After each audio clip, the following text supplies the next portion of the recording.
It began just like so many other evenings, a professional gathering that my wife, Chloe, had insisted we attend. These types of events weren't really in my comfort zone, but I agreed to go because I knew how much they meant to her. Chloe was the kind of person who came alive in social settings, radiating confidence and effortlessly drawing people in with her charisma and clever remarks. I admired the quality in her, even though I found solace in quieter moments. The venue pulsed with energy. Conversations swirled like an intricate symphony of ambition and opportunity, while the soft clinking of glasses and occasional bursts of laughter filled the air. As always, Chloe stood at the heart of it all, glowing with a kind of effortless brilliance. Her smile was magnetic, her presence natural and commanding, like this space had been crafted just for her. Watching from a distance, I was filled with a mix of pride and quiet discomfort. At gatherings like this, I often felt like her silent supporter, a steady presence in the background while she thrived in the spotlight. Positioned near the bar, I sipped slowly on my drink, feeling somewhat like an observer in her world. I wasn't unhappy, just disconnected. These were her circles, sharp minds, relentless ambition, and a hunger for success. My world, in contrast, was grounded in quiet achievements, building things slowly, deliberately. Within this buzzing atmosphere, that approach felt like a flaw, something out of step with the rhythm around me. Then I heard her laugh rise above the ambient chatter, not the warm, familiar laugh I knew and loved, but something more performative. It had a sharper edge, the kind used to entertain a crowd. Curious, I glanced over and saw her with a group of colleagues, a glass in her hand and a gleam in her eye. They were trading clever jabs about relationships, the kind of humor that lightly skirted cruelty but stayed just acceptable enough to draw laughter. Then came her comment, unexpected and cutting. It sliced through the chatter, landing a joke at my expense. The group erupted in laughter. I stood still. The words weren't playful teasing, they revealed a truth I hadn't wanted to face. In that moment, it became clear that she no longer saw me as her equal. Despite the sting, I smiled. That's what you do, isn't it? You laugh along, pretend it's fine, and keep moving. But something shifted inside me, not anger, exactly, but a quiet acknowledgement that the distance between us had grown far beyond what I'd let myself admit. As the evening stretched on, I remained on the sidelines, observing. Chloe navigated the room effortlessly, each interaction a reminder of how far we had drifted apart. I wasn't angry, just weary. My thoughts drifted back over the years we'd spent together, the vows we'd exchanged, and the version of myself I used to be when we first met. And there, surrounded by strangers who now felt closer to her than I did, a question formed, one I had never dared ask before. What was I still doing here? The answer didn't arrive that night, but I sensed it waiting somewhere, just like the inevitable close of the evening. Sometimes, when I look back, I wonder whether we were truly meant to cross paths that rainy afternoon, or if it was just one of those arbitrary moments the universe throws your way. I remember every detail, the hiss of tires gliding over soaked streets, a drizzle casting the world in shades of gray, and the gentle murmur of a crowded cafe offering shelter from the storm. I hadn't even planned to stop there that day, just needed a quick coffee before heading to the hardware store. Life, however, had other plans. She rushed in, trying to manage an umbrella, a tote bag, and a phone conversation all at once. That was Chloe, though I hadn't learned her name yet. Even then, she was a whirlwind of motion, chaotic yet somehow graceful. She unknowingly captured the attention of the entire space. I was standing near the counter when it happened. Her coffee slipped from her grip and spilled. Without thinking, I reached for a stack of napkins and handed them to her before she had a chance to react. She looked up, cheeks pink with embarrassment, and murmured a grateful thank you as she bent down to clean the mess. Her eyes, however, shimmered with something indescribable. Most people would have brushed it off or ignored her altogether, but I couldn't walk away. I stayed to help, and before I realized it, we were talking. It wasn't anything profound, just the kind of idle chatter shared while waiting for a replacement drink. But there was something in her voice, in the way her smile hovered at the corners of her lips, that made everything feel lighter. There was no need to prove myself. She didn't seem like someone easily impressed anyway. By the time she stepped out of the cafe, I already knew I wanted to see her again. Our first real outing wasn't elaborate, just a walk through the park. We talked for hours, sharing favorite books, childhood dreams, and the little, imperfect details of who we were. She stood out, different from anyone I had ever met before. Chloe had a presence that drew people in. She was intelligent, driven, and full of charisma. But back then, there was a gentleness to her too, a kind of wonder that made her seem fully present, as if nothing else mattered when she was listening to you. Even early on, I was struck by how different we were, where I found comfort in the simple, quiet aspects of life. Chloe seemed to carry a fire inside her, always chasing something greater. That was one of the things I admired most. She made me feel like I could shine a bit brighter just by being around her. I can still recall the exact moment I realized I loved her. It was on another rainy afternoon when our plans got canceled by the weather. Instead of going out, we stayed in, sharing takeout and watching an old movie neither of us had seen before. She had no makeup on, her hair was tousled, and she looked genuine. I watched her laugh at a goofy scene, her face glowing like sunlight after a storm, and it hit me. This is what love feels like. A year later, I asked her to marry me. It wasn't anything fancy, just the two of us in the same park where we first met. I stumbled through my words, trying to explain what she meant to me, but she didn't wait for me to finish. She said yes through laughter, wrapping her arms tightly around my neck. For a while, we felt like an unstoppable team. Chloe brought excitement and momentum into my world, always urging me beyond my limits. In return, I offered her a sense of calm, a safe space to land when life became overwhelming. We weren't flawless, but we were joyful, or at least I believed we were. But love isn't something that stays frozen in time. It grows, shifts, and sometimes it slowly drifts apart without either person realizing it until much later. Back then, none of that crossed my mind.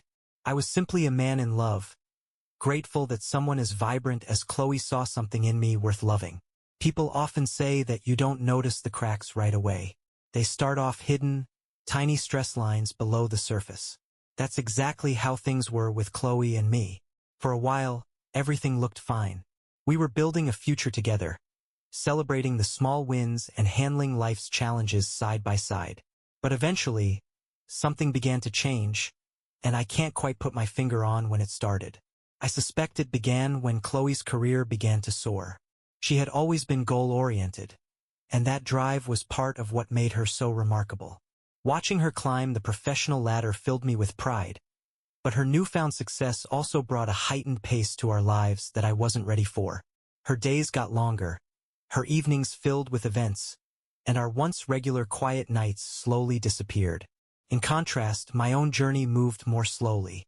My small business was steady and fulfilling, though far from glamorous. I put everything into it, proud of what I was building. It gave me meaning, but as Chloe's world expanded, mine began to feel more confined. At first, I didn't think much of it. I figured we were just different in how we approached life, that we completed each other in some way. The first real sign of trouble came during one of her many networking events. She had convinced me to come along, and I remember standing awkwardly off to the side, holding a glass of wine, watching her effortlessly charm everyone around her. She was radiant, her laughter clear and confident, a magnetic force in the room. I felt out of place, but I shrugged it off. This was her space, not mine. Then someone asked me about my work. It was a typical question, and I was used to it at her gatherings. But before I had the chance to answer, Chloe cut in with a playful remark about how slowly I was moving along. It was meant to be a joke, and everyone laughed, including me. But something about it didn't sit right. Her tone made it feel like my pace was something laughable, not something to respect. And that moment wasn't isolated. Over the next few months, similar comments slipped into our interactions. She'd poke fun at my laid-back attitude, usually when we were surrounded by others. Always with that same light laugh that made it feel more like ridicule than affection. I started to wonder if she still admired me or if I was just a relic from a chapter of her life she'd outgrown. Even at home, the warmth between us started to dim. Chloe was constantly preoccupied, always drained when she finally walked through the door. I often had dinner ready when she came home, not out of obligation but because I enjoyed it. Still, the thanks stopped coming. It turned into a routine, expected rather than appreciated. Our conversations dwindled into basic exchanges. How was your day? Fine. Yours? Fine. And that was all. We stopped sharing our thoughts, our hopes, all the little things that once filled our connection. I kept telling myself it was just a transition, that we were adjusting to changes in our lives. But deep inside, I could feel a growing space between us. And then I noticed the way she began to look at me. Not admiration, no, it was something else entirely. Something colder, harder to define. Was it disappointment? Frustration? I couldn't pinpoint it, but it gnawed at me, quietly unsettling. Occasionally, I'd catch faint echoes of the Chloe I once fell for, those fleeting, peaceful moments when we sat together on the couch, shutting out the world. But those instances became more and more rare. As the days turned into weeks, then stretched into months, the distance between us grew. The fractures in our relationship widened, and I felt helpless to stop them. I often thought I should say something, try to reach out, but I kept convincing myself it wasn't serious, that things would naturally get better.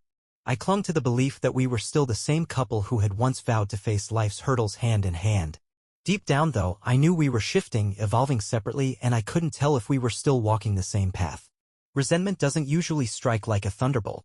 It trickles in gradually, a slow and quiet leak. Drip by drip, it pulls at your feet, and before you realize it, you're wading through something heavy and unwelcome. That was the story with Chloe and me. I never woke up one day filled with resentment, nor did I immediately sense it from her. It slipped in unnoticed, steadily planting roots. It started, as these things often do, in small ways. A flippant comment. A sly joke.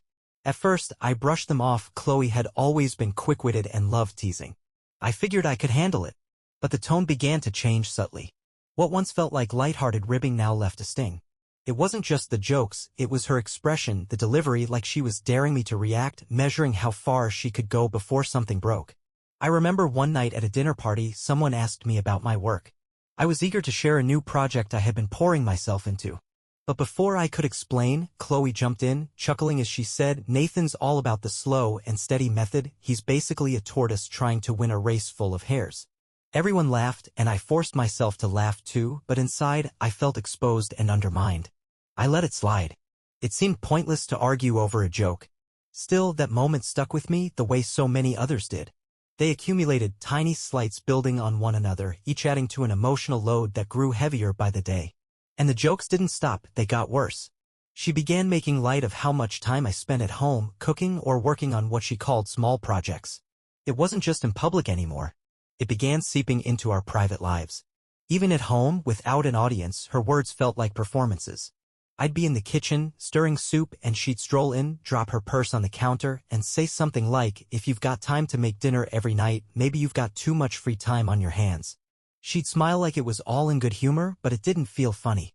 It felt belittling, like the things I took pride in didn't matter to her anymore. And over time, I started to believe that maybe she was right. Maybe I wasn't enough. I tried to stand up for myself a few times, told her her words hurt, but those conversations never went well. She'd roll her eyes or wave me off with a familiar, "Oh come on, Nathan, don't be so sensitive. I'm just messing around." That was her fallback, wrapping harshness in a joke and expecting it to land softly. Eventually, I stopped trying to confront it. The battles didn't seem worth fighting. But inside, the resentment kept spreading, and I had no idea how to contain it. What made everything more painful was that my feelings hadn't disappeared. I still loved her, and I held onto the hope that we might somehow return to the closeness we once shared. I tried focusing on the few good times, searching for remnants of the woman I fell in love with. But those glimpses were fading fast. She was always occupied, her career and ambitions seemed to consume every part of her. I began to feel like background noise in her life. Just there, filling space without actually being seen or included. Many nights I lay awake, staring into the darkness, wondering what went wrong. Was I the problem? Was I not enough anymore? Or had she become so driven, so fixated on her path, that she no longer noticed what was slipping away? Perhaps both were true. But acknowledging that didn't make it easier. Slowly, I started withdrawing, not because I had stopped caring, but because I was at a loss for how to reach her. I told myself that maybe if I stepped back a little, she'd find her way back to me. Instead, the distance only widened. And with each sarcastic remark, every casual dismissal, every time she looked past me instead of at me, the bitterness inside me grew. By the time I recognized just how deep it had gone, I felt buried in it. Trapped. And the hardest part was not knowing whether she even realized it, or if she did, whether she cared at all. People often believe that silence means peace. But the truth is, silence can be overwhelmingly loud. It creeps into the spaces where conversations should live, where real connection should breathe. It fills every quiet corner, making the things you try to ignore echo even louder. This was what life with Chloe had come to feel like, an overwhelming, suffocating silence that seemed impossible to break. It hadn't always been like this. Once, our conversations flowed endlessly. We would lounge on the couch for hours, discussing our dreams, laughing at trivial jokes, or getting wrapped up in light-hearted debates over things that didn't really matter. Those were the moments that made me feel grounded, like we were actually building something meaningful together. But gradually that connection started to fade. Or maybe it simply disappeared without us noticing. These days, most evenings unfolded in a familiar pattern. Chloe would come home late, worn out from her job, still tethered to the chaos through constant notifications and buzzing emails. I'd meet her at the door, offer her something to eat, and usually get nothing more than a half-hearted thank you. It wasn't that she was cold or unkind, she just seemed distant. Her body might have been in the room, but her thoughts remained somewhere else entirely. In the beginning, I made an effort to bridge the silence with updates from my day, little workshop stories, fresh project ideas, small wins that once felt exciting to share. But her responses were always the same, a nod, a distracted "that's nice," or, worst of all, a glance down at her phone while I was mid-sentence. Eventually, I gave up trying. It stung too much, feeling like I was boring her, like my words didn't matter. Without meaning to, I started pulling back. Not because I didn't want to connect, but because it just seemed easier than facing that indifference. If I kept quiet, she wouldn't ignore me. If I didn't reach out, there was no risk of rejection. Part of me held on to the hope that she'd sense the growing distance between us and want to talk about it. But that moment never came. Or if it did, she gave no sign. What hurt the most was seeing how animated she could be around others. At her work gatherings, she radiated confidence and charm. Her laughter-filled rooms, she connected with people effortlessly, and I saw glimpses of the woman I'd fallen in love with. But that version of her never came home. The Chloe I lived with was worn out, detached, and emotionally spent. I couldn't even bring myself to resent her for it. She was doing her best, chasing her goals, and I genuinely wanted to be supportive. Still, it was painful to feel like just a background character in her life. The one keeping things stable while she soared above it all. I didn't know how to bring any of this up without sounding needy or insecure. So, I kept my feelings buried, letting the silence between us stretch even further. Every now and then, she'd notice and ask, "Are you all right? You've been really quiet lately." I'd fake a smile and answer, "I'm fine." What else could I say? That I felt like a ghost in my own home? That I wasn't sure my presence made any difference at all? Would it even change anything? The truth was, the cracks in our relationship weren't entirely her fault or mine. We were both contributing to the growing rift. Her emotional distance pushed me away, and my retreat gave her even more space to drift further. It was a vicious cycle, and neither of us seemed capable or willing to stop it. I kept clinging to the idea that something might change. That one day she'd remember how things used to be between us. That she'd look at me with the same warmth and love she once did. But deep down I understood a hard truth: change only happens when someone sees a problem and wants to fix it. And I wasn't sure Chloe even realized anything was wrong. So, I stayed silent, burdened by disappointment and heartbreak, waiting for a moment that never arrived. This wasn't what peace felt like, it was just surviving. And it was quietly wearing me down. Breaking points don't arrive like explosions. They sneak in gradually, like a slow-moving tide rising around you until you suddenly realize you're drowning. For me, it didn't come in the form of a loud argument or a single moment of betrayal. It was the steady buildup of countless little moments. 1,000 tiny wounds that eventually left me feeling hollow inside. The night everything shifted didn't start out any differently than usual. We were sitting across from each other at the dining table, the air between us just as dense and silent as it had been for months. I'd prepared lasagna, Chloe's favorite. It used to be something we'd bond over, a meal that brought laughter and conversation as we dreamed about the weekend ahead. Now it was just another plate of food. Nothing more. She arrived late, her phone in one hand, laptop bag slung over the other shoulder. I greeted her like always, clinging to the hope for even a flicker of connection. She barely glanced at me before muttering, "Smells good," and moved past me to drop her things. I didn't take it to heart anymore. I had trained myself not to. We sat down and ate, the only sound coming from our utensils scraping the plates. I searched for something to say, anything to break the silence. But every idea felt pointless. She wouldn't truly listen. She hadn't in a long time. Then, out of nowhere, she finally spoke. But it wasn't to share something thoughtful or ask about me. It wasn't a moment of warmth. Instead, it was just another one of her careless remarks. "You must have plenty of time on your hands if you can manage to cook like this every night," she remarked, her voice light and teasing, though there was an undertone she didn't seem to notice. Her words hit deeper than she realized. My hand paused midair, fork hovering just before my mouth. This wasn't the first time she'd made a comment like that. But tonight, something about it hit differently. Maybe it was the fatigue in her voice, or maybe it was mine. I wasn't upset. Anger needs energy, and I had none left to give. Instead, I felt an overwhelming sense of emptiness. Slowly, deliberately, I placed my fork back on the table, careful not to make a sound, as though I were handling something delicate and fragile. For the first time in what felt like ages, I looked directly at her. In her eyes, I noticed a flicker of confusion. She expected me to let it slide like I always had. But this time I just couldn't. "I can't keep doing this," I murmured, my voice quiet, steady, but filled with finality. She blinked, her fork suspended halfway to her lips. "What are you saying?" she asked, her tone sharper than I'd anticipated. "This," I replied, gesturing toward the space between us, the silence that had been growing wider for months. "I can't pretend we're okay when we're clearly not. We haven't been for a long time." Her expression shifted, confusion giving way to something more guarded. "Maybe disbelief. Maybe defensiveness. We're just hitting a rough patch," she responded quickly. "All couples go through it." I shook my head, and the words began to come more easily now. "This isn't just a bump in the road, Chloe. This feels broken. And honestly, I don't know how to fix it anymore." There was a moment where she seemed ready to argue. But I saw the pause in her eyes. She hadn't expected me to push back.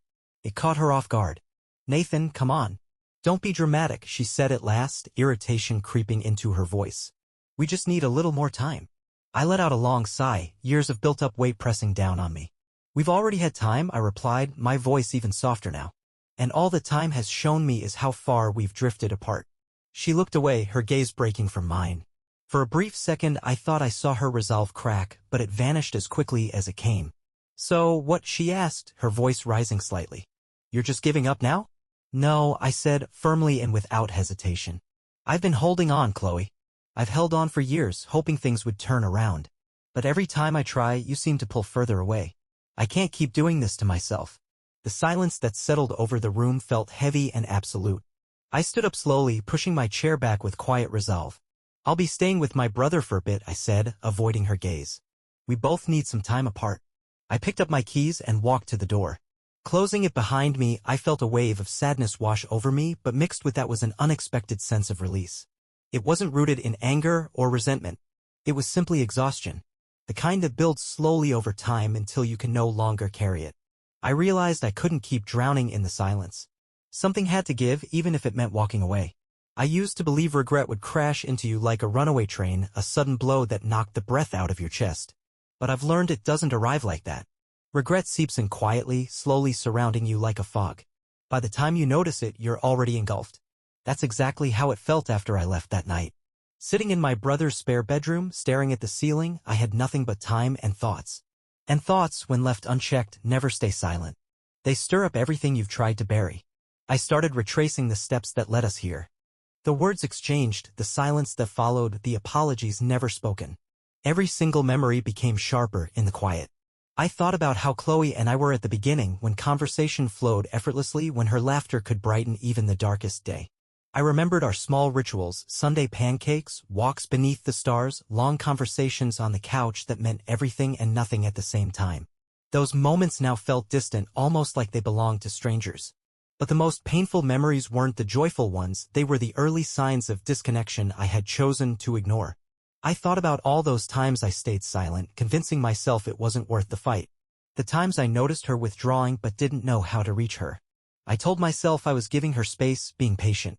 But now, in hindsight, I wondered if I was simply avoiding reality, that we were slowly drifting apart and I was powerless to stop it. In trying to keep peace, I'd allowed pieces of myself to fade. I let her cutting remarks slide, let her distance grow, believing that love meant endurance. That it was about being steady, forgiving, waiting.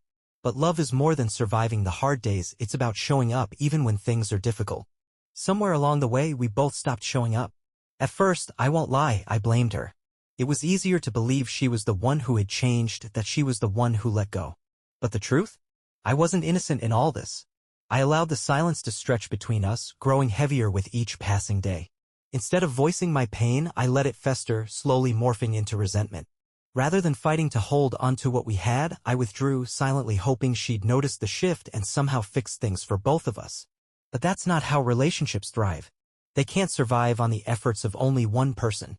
I found myself wondering if she ever sat at home thinking about me, about us, wondering if I was on her mind at all, or if she was too wrapped up in work to even notice I was gone.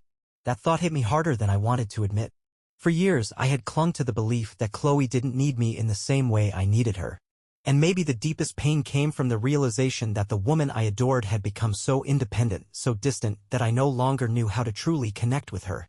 As time passed, a growing weight of regret settled in my chest. I regretted the silence, the missed chances to express how her words had hurt. I regretted standing by when I saw her pulling away, hoping she'd return on her own.